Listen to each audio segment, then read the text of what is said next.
شروع اللہ کے نام سے۔ ناظرین اکرام سلام علیکم، میں علی قمبر کاظمی رسول پور دہلڑی میرٹھ سے آپ کی خدمت میں پیش کر رہا ہوں وہم اور بے یقینی کے خلاف مسلسل ایک سلسلے وار گفتگو۔ پچھلی قسط میں بات تھی کہ یہودیوں نے حضرت کی شخصیت اور آپ کی الہی تعلیم کو مشکوک کرنے کے لیے اپنے ان ساتھیوں کے ساتھ کہ جن کو سیاسی فائدہ حاصل کرنے کے لیے نقلی مسلمان بنا کر اصلی مسلمانوں کے ساتھ ملا دیا تھا، اور معاویہ کو جن کی خدمات طلب تھیں، سب نے مل کر جھوٹی روایات اور احادیث وضع کرنا شروع کر دیں۔ یہ وہ دور تھا کہ جب مولا علی کو مسجد میں دوران سجدہ ابن ملجم نے تلوار سے زخمی کیا تو معاویہ کی رعایا نے سوال کیا کہ نعوذ باللہ علی مسجد میں کیوں گئے تھے؟ یہ ہوتا ہے مسلسل افواہوں کا اثر۔ ہم آج کے دور میں اس بات کو بآسانی سمجھ سکتے ہیں کہ حکومت کا پروپیگنڈا اور افواہوں کا اثر سچ کو جھوٹ اور جھوٹ کو سچ بنا دیتا ہے۔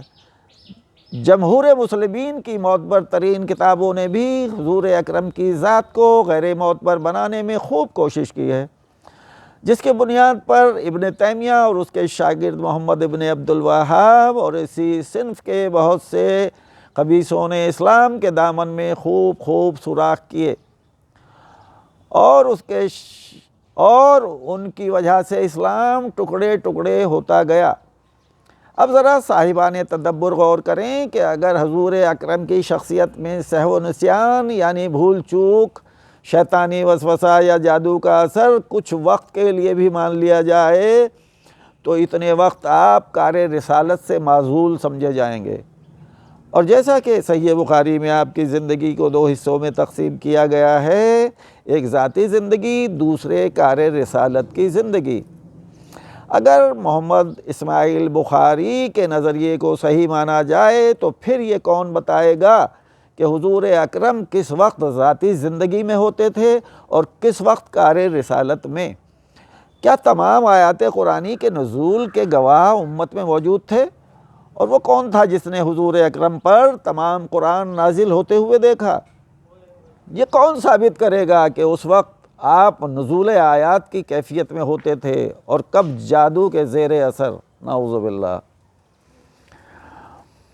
یہ روایت سنی و شیعہ دونوں کی کتب میں ملتی ہے، لیکن ہمارے یہاں بھی صحیح ستہ سے ہی وارد ہوئی ہے۔ روایت ملاحظہ کریں، حدیث معتبر میں منقول ہے۔ یہ حدیث معتبر کہاں نقل ہے اور اسے معتبر کس نے اور کیوں مانا؟ کہ جبرائیل نے پیغمبر اکرم کو خبر دی۔ جبرائیل رسول اکرم پر وحی کے ذمہ دار تھے، اور وحی نزول آیات کی شکل میں ہوتی تھی جس کا مجموعہ قرآن کریم ہے۔ اس واقعے کا ذکر اس حساب سے قرآن کریم میں ہونا چاہیے تھا، جبکہ قرآن کریم نے اس افواہ کو جھوٹا قرار دے دیا ہے۔ سورہ بنی اسرائیل کی 3 آیات 46، 47، 48 ملاحظہ کر چکے ہیں آپ۔ قرآن کریم کی ایک آیت کا بھی انکار مسلمانوں کو کافر بنا دیتا ہے، یہ یاد رہے۔ اب وہ واقعہ پھر جڑتا ہے کہ لبید ابن عاصم یہودی نے آپ پر جادو کیا ہے۔ یہاں پھر میں نے بریکٹ لگایا ہے کہ فرعون کے مشہور زمانہ جادوگر موسیٰ کے سامنے چند لمحوں میں پست ہو چکے تھے۔ قرآن کریم نے سارا ماجرا تفصیل سے بیان کیا ہے، اور فخر موسیٰ پر کسی یہودی نے جادو کر دیا، اس کا ذکر اللہ نے قرآن کریم میں کرنا گوارا نہ سمجھا۔